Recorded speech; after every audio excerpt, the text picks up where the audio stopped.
Good morning, welcome back to my channel GS world group Sandesh. आज हम लोग 3 सितंबर एक करंट अफेयर से कुछ महत्वपूर्ण प्रश्नों की व्याख्या करेंगे। विश्व नारियल दिवस कब मनाया जाता है? तो 2 सितंबर को मनाया जाता है। विश्व नारियल दिवस कब मनाया जाता है? 2 सितंबर को मनाया जाता है। और 2022 में इसकी थीम क्या है? Growing coconut for a better future and life.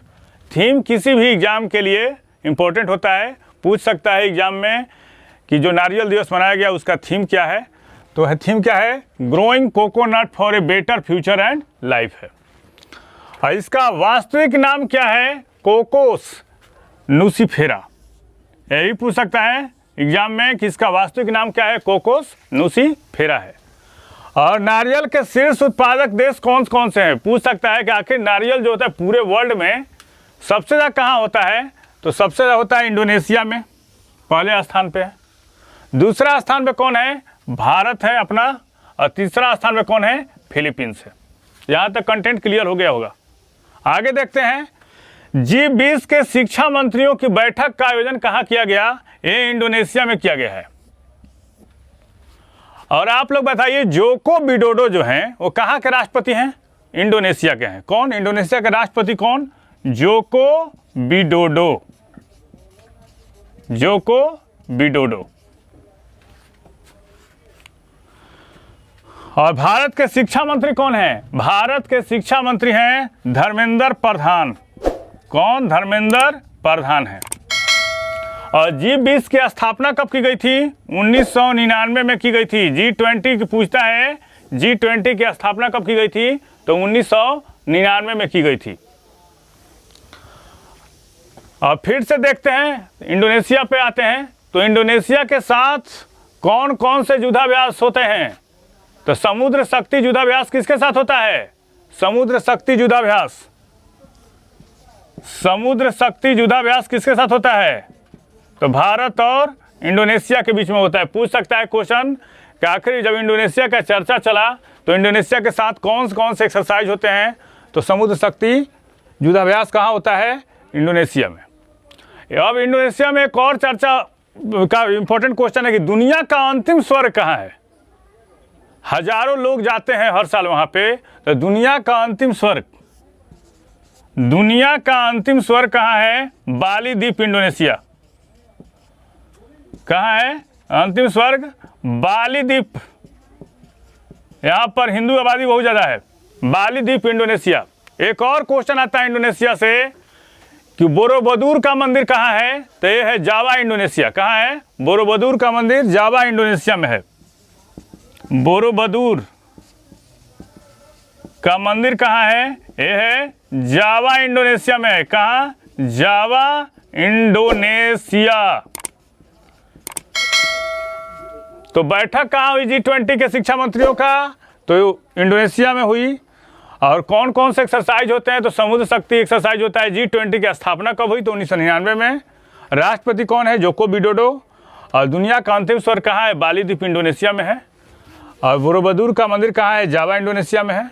इतने सारे कंटेंट इंडोनेशिया संबंधित है।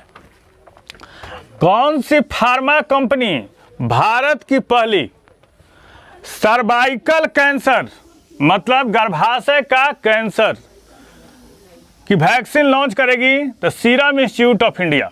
आप लोग बताएंगे कि सीरम इंस्टीट्यूट ऑफ इंडिया कहाँ है? तो सीरम इंस्टीट्यूट ऑफ इंडिया कहाँ है? पुणे में है। कहाँ है serum institute of India? Pune में है। और इस वैक्सीन का क्या नाम है? कैरेवैक। और क्या होता है सर्वाइकल कैंसर? इसके बारे में देख लेते हैं। तो गर्भाशय के दीवार पर होने वाले कैंसर को क्या कहता है? सर्वाइकल कैंसर कहा जाता है। गर्भाशय के दीवार पर होने वाले कैंसर को क्या कहता है? Cervical cancer. और महिलाओं में सर्वाधिक दूसरे नंबर का कैंसर क्या होता है? सर्वाइकल कैंसर होता है, जो महिलाओं में ज़्यादा होता है। और कैंसर का अध्ययन क्या कहलाता है? ऑन्कोलॉजी होता है। कैंसर का अध्ययन क्या होता है? ऑन्कोलॉजी।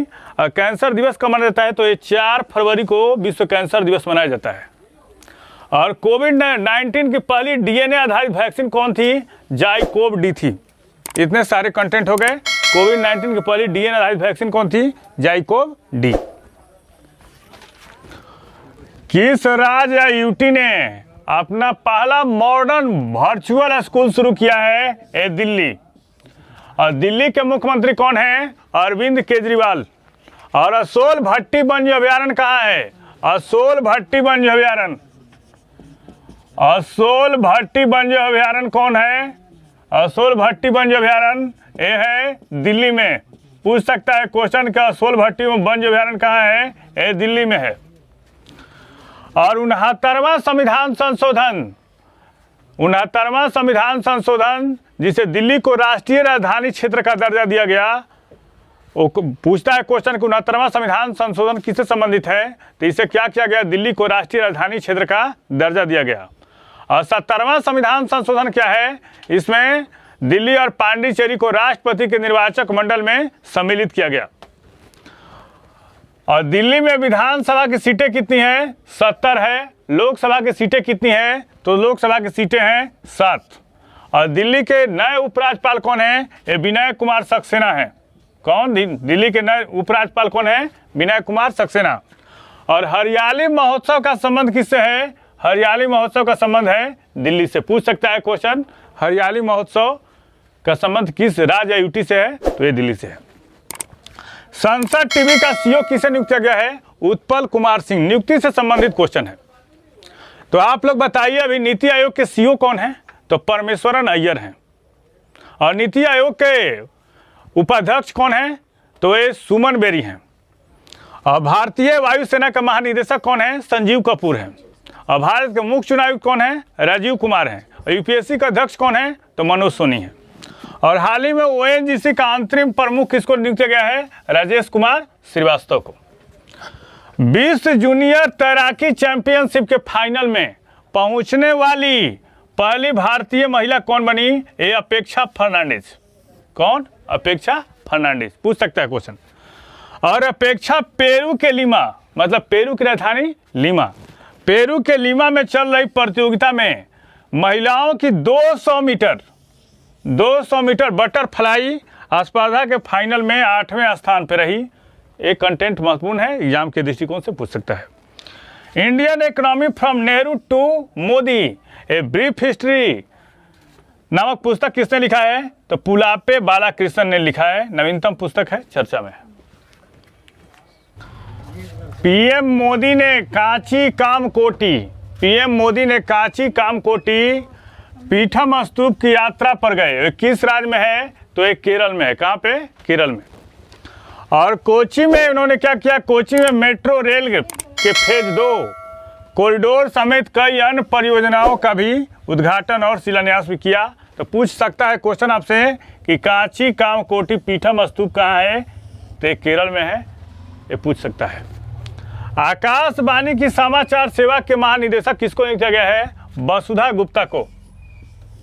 और ये कौन है? 1989 बैच के आईएएस अधिकारी हैं वसुधा गुप्ता। अब मंडी हाउस किसके लिए फेमस है? बार बार एक एग्जाम में क्वेश्चन आता है, मंडी हाउस क्या है? तो दूरदर्शन के महानिदेशक के कार्यालय को क्या कहा जाता है? मंडी हाउस कहा जाता है। दूरदर्शन के महानिदेशक के कार्यालय को, दूरदर्शन के महानिदेशक के कार्यालय को क्या कहा जाता है? मंडी हाउस। दिल्ली में क्या कहा जाता है? मंडी हाउस कहा जाता है। हाल ही में आई नवीनतम पुस्तक साइंस बिहाइंड सूर्य नमस्कार। कौन सा? साइंस बिहाइंड सूर्य नमस्कार। पुस्तक का अनावरण किसने किया है? तो डॉक्टर कालू भाई ने।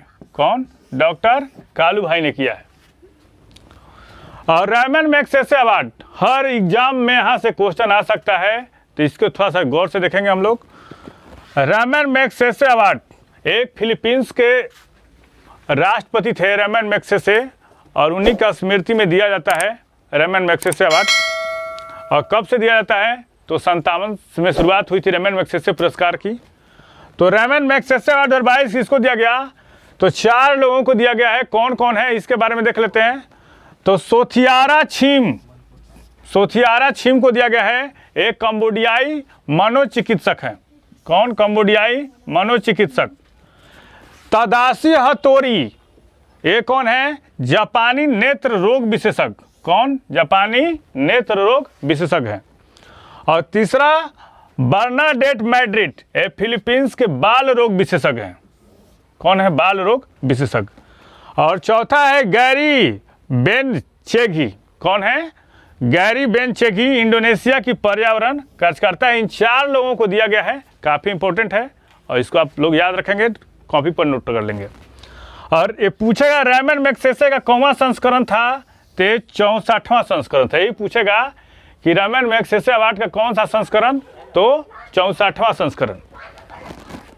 और अंतर्राष्ट्रीय स्तर का नोबेल पुरस्कार किसको कहता है? यानी एशिया का नोबेल किसको कहा जाता है? तो रैमन मैग्सेसे अवार्ड को क्या कहता है? एशिया का नोबेल कहा जाता है। ठीक है, पूछा क्वेश्चन कि एशिया का नोबेल किसको कहा जाता है? तो रैमन मैग्सेसे अवार्ड को एशिया का नोबेल कहा जाता है। इस चैनल के माध्यम से सभी विषयों का तथ्यपरक विश्लेषण किया जा रहा है। आप इस चैनल से जुड़िए, लाइक कीजिए और सारे व्यूअर्स से एक हम्बल रिक्वेस्ट है कि करंट के सेशन को अंतिम तक देखें, लाइक करें, सब्सक्राइब करें, शेयर करें। और कल टेस्ट है, जिन अभ्यर्थियों को आना होगा वो कल 7 बजे यहाँ पे आ सकते हैं। Thank you.